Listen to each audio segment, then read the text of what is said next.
Hi friends, welcome to Tanu cooking hut. ನಾನಿವತ್ತು ಸಖತ್ ಟೇಸ್ಟಿಯಾಗಿರೋ evening snacks ಮಾಡ್ತಿದ್ದೀನಿ. ಒಂದ್ಸರಿ ಇದನ್ನ ಮಾಡಿಕೊಡಿ, ಎಲ್ರಿಗೂ ತುಂಬ ಇಷ್ಟ ಆಗುತ್ತೆ. ಅದರಲ್ಲೂ ಮಕ್ಕಳಂತರೂ ತುಂಬ ಇಷ್ಟಪಡ್ತಾರೆ. ಹಾಗಾದರೆ ಹೇಗೆ ಮಾಡೋದು ಅಂತ ನೋಡೋಣ ಬನ್ನಿ. ಮೊದಲು ನಾನಿಲ್ಲಿ ಒಂದು 5-6 ಆಲೂಗಡ್ಡೆನ ಬೇಯಿಸಿ ಸಿಪ್ಪೆ ತೆಗೆದಿಟ್ಕೊಂಡಿದ್ದೀನಿ. ಈಗ ಇದನ್ನು ಸ್ವಲ್ಪನೂ ಗಟ್ಟಿ ಇರಬಾರ್ದು, ಆ ಥರ ಸಾಫ್ಟಾಗಿ ಸ್ಮ್ಯಾಶ್ ಮಾಡ್ಕೊಳ್ಬೇಕು. ನೋಡಿ, ಈ ಥರ ಸ್ಮ್ಯಾಶ್ ಮಾಡಿದ ನಂತರ ಇದನ್ನ ಒಂದು ಮಿಕ್ಸಿಂಗ್ ಬೌಲ್ಗೆ ತೆಗಿತಿದ್ದೀನಿ. ಈಗ ಇದನ್ನ ಹಾಗೆ ಪಕ್ಕಕ್ಕಿಟ್ಟು ಈಗ ಒಂದು ಮಿಕ್ಸಿ ಜಾರಿಗೆ 2 ಹಸಿರು ಮೆಣಸಿನಕಾಯಿ, ಕಟ್ ಮಾಡಿದ 1 ಇಂಚು ಶುಂಠಿ, ಸ್ವಲ್ಪ ಬೆಳ್ಳುಳ್ಳಿ, ಈಗ ಇದನ್ನ ತರಿಯಾಗಿ ರುಬ್ಕೊಳ್ತಿದ್ದೀನಿ. ನೀರು ಹಾಕಬಾರ್ದು, ಹಾಗೆ ರುಬ್ಕೊಳ್ಬೇಕು. ನೋಡಿ, ಈ ಥರ. ನಿಮಗೆ ಬಾಯಿಗೆ ಮೆಣಸಿನ್ಕಾಯಿ ಸಿಕ್ಕರೆ ಪರವಾಗಿಲ್ಲ ಅಂದರೆ ಹಾಗೆ ಸಣ್ಣದಾಗಿ ಕಟ್ ಮಾಡಿ ಸಹ ಹಾಕ್ಬೋದು.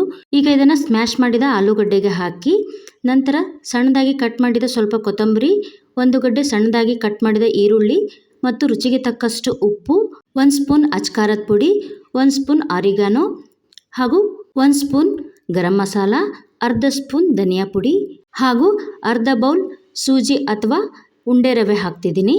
ಆಲೂಗಡ್ಡೆಗೆ ಎಲ್ಲ ಮಸಾಲೆ ಹೊಂದುವಂತೆ ಚೆನ್ನಾಗಿ ಮಿಕ್ಸ್ ಮಾಡ್ತಿದ್ದೀನಿ. ನನ್ನ ವಿಡಿಯೋನ ನೀವು ಇದೇ ಮೊದಲು ನೋಡ್ತಿದ್ದೀನಿ ಅಂದರೆ ಈಗಲೇ ಪಕ್ಕದಲ್ಲಿರೋ ಬೆಲ್ ಬಟನ್ನ ಪ್ರೆಸ್ ಮಾಡಿ ಸಬ್ಸ್ಕ್ರೈಬ್ ಆಗಿ. ಇನ್ನು ಮುಂದೆ ನಾ ಹಾಕೋ ವಿಡಿಯೋ ನೋಟಿಫಿಕೇಶನ್ ನಿಮಗೆ ಮೊದಲು ಬರುತ್ತೆ. ನೋಡಿ, ಈ ಥರ ಚೆನ್ನಾಗಿ ಮಿಕ್ಸ್ ಮಾಡ್ಕೊಳ್ಬೇಕು. ಈಗ ಸ್ವಲ್ಪ ಕೈಗೆ ಎಣ್ಣೆ ಸವರಿ. ನೋಡಿ, ಈ ಥರ ಸ್ವಲ್ಪ ಆಲೂಗಡ್ಡೆ ಮಿಕ್ಸ್ನ ತಗೊಂಡು ಈಗ ಇದನ್ನು ಕಟ್ಲೆಟ್ ಶೇಪ್ಗೆ ಮಾಡಬೇಕು. ಸ್ವಲ್ಪ ಈ ಥರ ರೌಂಡ್ ಮಾಡಿ, ಈ ಥರ ಸ್ವಲ್ಪ ಮಧ್ಯ ಪ್ರೆಸ್ ಮಾಡಿದರೆ ನೋಡಿ, ಈ ಥರ ಕಟ್ಲೆಟ್ ಶೇಪ್ ಆಗುತ್ತೆ. ಹೀಗೆ ಎಲ್ಲ ಕಟ್ಲೆಟ್ ಶೇಪಲ್ಲಿ ಮಾಡಿ ಒಂದು ತಟ್ಟೆಯಲ್ಲಿ ಇಟ್ಟಿದ್ದೀನಿ.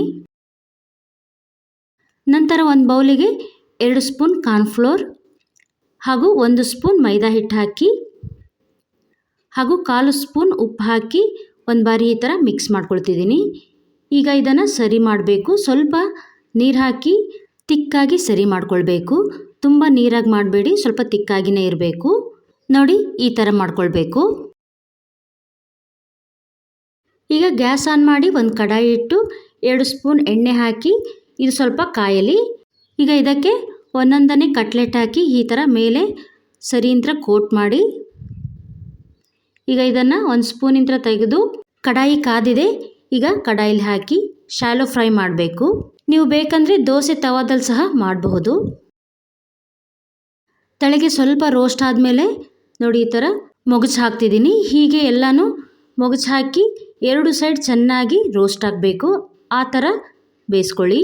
ಈಗ 2 ಸೈಡ್ ಚೆನ್ನಾಗಿ ರೋಸ್ಟ್ ಆಗಿದೆ. ನೋಡಿ, ಈ ಥರ ಗೋಲ್ಡನ್ ಬ್ರೌನ್ ಕಲರ್ ಆಗಬೇಕು, ಆ ಥರ ರೋಸ್ಟ್ ಮಾಡಬೇಕು. ನೋಡಿ, ಈಗ ಸೂಪರ್ ಟೇಸ್ಟಿ ಈವ್ನಿಂಗ್ ಸ್ನ್ಯಾಕ್ಸ್ ಆಲೂ ಕಟ್ಲೆಟ್ ರೆಡಿಯಾಗಿದೆ. ಇದನ್ನು ಸಾಸ್ ಅಥವಾ ಮಯೋನೀಸೊಂದಿಗೆ ತಿನ್ನಿ, ತುಂಬ ರುಚಿಯಾಗಿರುತ್ತೆ. ನೋಡಿ, ಒಂದು ಮುರಿದು ತೋರಿಸ್ತಿದ್ದೀನಿ. ಮೇಲೆ ಕ್ರಿಸ್ಪಿ, ಒಳಗೆ ಸಾಫ್ಟ್ ಆಗಿರುತ್ತೆ. ಟೇಸ್ಟ್ ಮಾತ್ರ ತುಂಬ ಸೂಪರ್ ಆಗಿರುತ್ತೆ. ಹಾಗಾದರೆ ನೀವು ಸಹ ಈವ್ನಿಂಗ್ ಸ್ನ್ಯಾಕ್ಸಿಗೆ ಈ ಸೂಪರ್ ಟೇಸ್ಟಿ ಆಲೂ ಕಟ್ಲೆಟ್ನ ಮಾಡಿ ಟೇಸ್ಟ್ ಹೇಗೆ ಬಂದಿದೆ ಅಂತ ಕಮೆಂಟ್ ಮಾಡಿ. ಇಷ್ಟ ಆದರೆ ಲೈಕ್ ಮಾಡಿ ಹಾಗೂ ನಿಮ್ಮ ಫ್ರೆಂಡ್ಸ್ ಆ್ಯಂಡ್ ಫ್ಯಾಮಿಲಿಗೆ ಶೇರ್ ಮಾಡಿ ಮತ್ತು ಫಾಲೋ ಮಾಡಿ. ಹಾಗೆ ಇದೇ ಆಲೂ ಕಟ್ಲೆಟ್ ಮಿಕ್ಸಲ್ಲಿ ಮತ್ತೊಂದು ಸ್ನ್ಯಾಕ್ಸ್ ಮಾಡೋದನ್ನ ತೋರಿಸಿದ್ದೀನಿ. ನೆಕ್ಸ್ಟ್ ವಿಡಿಯೋದಲ್ಲಿ ವೇಟ್ ಮಾಡಿ. ಹೀಗೆ ಪ್ರೋತ್ಸಾಹಿಸಿ. ಮತ್ತೊಂದು ರೆಸಿಪಿಯೊಂದಿಗೆ ಸಿಗೋಣ. Thank you.